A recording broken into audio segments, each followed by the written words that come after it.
So ayan guys, nakalas na natin yung kaha ng motor natin dito yan. Kasi andito yung harness na battery. Ito yung battery harness yan guys, ito.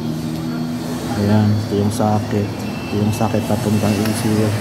So nakalas na natin itong mga socket guys. Para matagal natin itong pinaka-harness, kailangan tagalin natin itong footboard dito. Para malusot to dito sa ilalim. Kasi andito yan.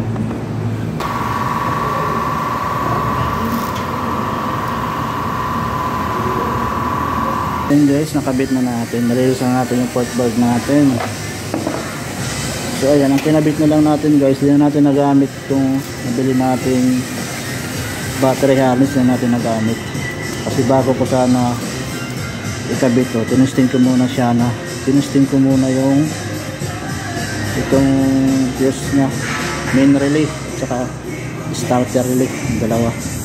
Pinagpalit ko lang sa nabili ko. Ito yung akin.